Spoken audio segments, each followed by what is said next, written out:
In the last video, you learned how to draw ray diagrams for mirrors. We focused mainly on concave mirrors that produced real images in the first video. This time, we're going to look at drawing ray diagrams with virtual images. There's two times we could potentially get a virtual image with a mirror.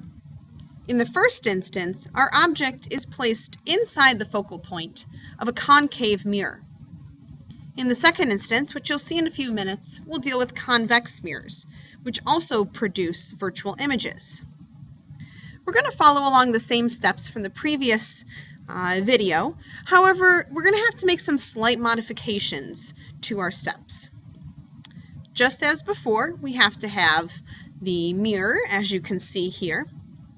We also have our principal axis, the focal point, and the center of curvature. And here's our object here inside the focal point. We'll start with a line that goes from the tip of our object to our mirror. And again, we put arrows to show the direction of that light ray. And then that reflection goes through the focal point. It's with the third line where we have some issues. The third line is supposed to start at the tip of our object, through the focal point, to the mirror. However, if we were to do that, that is, start at the tip, go through the focal point, we would never reach the mirror. So we need to modify things a little bit. I'm actually going to take that line that I just drew and change it to being a dashed line.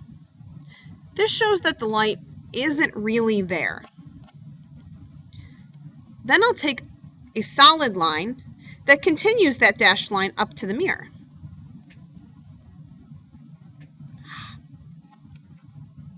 Like so. And of course, putting an arrow on the solid line.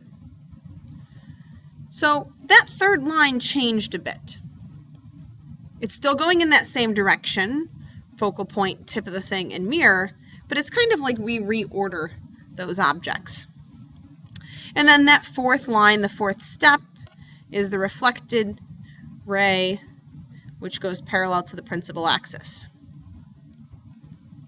My two reflected rays, the one I just drew and the one that you see here that passed through the focal point, will never meet, which means they never form an image on this side of the mirror.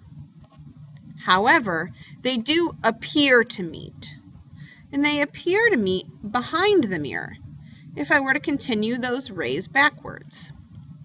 Again, because the light never actually reaches here, I use dotted lines instead of solid lines. The point where those two rays appear to meet is where the tip of my image is located. You'll see that my image is located behind the mirror, which is what we expect. It is upright, and it is also larger than the object.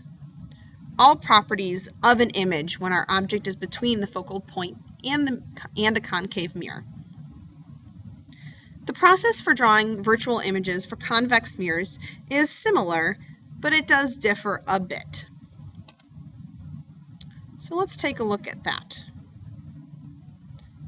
There should be one thing you notice right off the bat, something that's a little bit strange perhaps. This is our concave mirror, but the focal length is located over here. Same with the center of curvature. Yet our object is out here. That's going to change some things a little bit as we're drawing our lines. So our first line doesn't change at all. Straight across. Our next line is supposed to be the reflected ray, and it's supposed to pass through the focal point. Well, our reflected ray wouldn't pass through the focal point because the focal point's on the other side of the mirror. Let's draw a dashed line as if it were to actually pass through that focal point. And then we're going to draw a solid ray showing where that light actually reflects. Again, remember, it reflects over a line that is normal to the mirror. If we were to draw a normal line, we'd see that the angle of reflection is equal to the angle of incidence. When we get to step 3 is when it gets even weirder. Step 3, once again, is our problem step. We're supposed to go from the tip of the object through the focal point to the mirror, except the mirror kind of gets in the way. So we're going to draw that line as if we would be going from the object through the focal point to the mirror, but we get stuck at the mirror, so that's where our line will stop. And then that fourth ray is reflected backwards, parallel to the principal axis. Once again, my two reflected rays will never meet each other. However, they will appear to meet each other behind the mirror. Once again, it's a virtual image, but this time my virtual image is smaller than the object. It is also once again upright. So just a quick refresher on drawing these virtual images.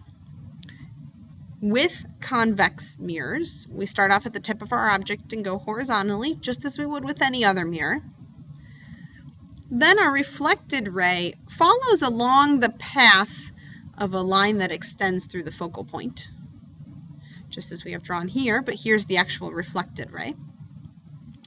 Our third line starts off at the tip again, follows along the path as if it were going all the way to the focal point, but it stops at the mirror, and then is reflected back horizontally.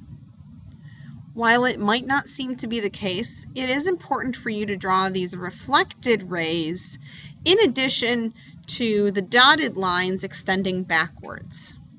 So all these rays that you see are very important. One final comment. You may notice in some textbooks, as well as on the 6 scenarios worksheet you were given, that there's another line that appears. Often it's labeled with a 3 on your 6 scenarios worksheet. This line is an extra line that's not really needed. It goes from the tip of the object through the center of curvature. Because we only need to know where 2 of these lines intersect, we don't have to have that third line, but it isn't incorrect for you to draw it. As a matter of fact, you'll notice here that if I were to draw a line that goes from the tip through the center of curvature, it crosses right where my other 2 cross. Again, it's not necessary. We know that that's the point where my image is, but you can use it as an extra check to see if you're correct. Hopefully, drawing ray diagrams is something that you understand a bit better now. We'll make sure to practice them still.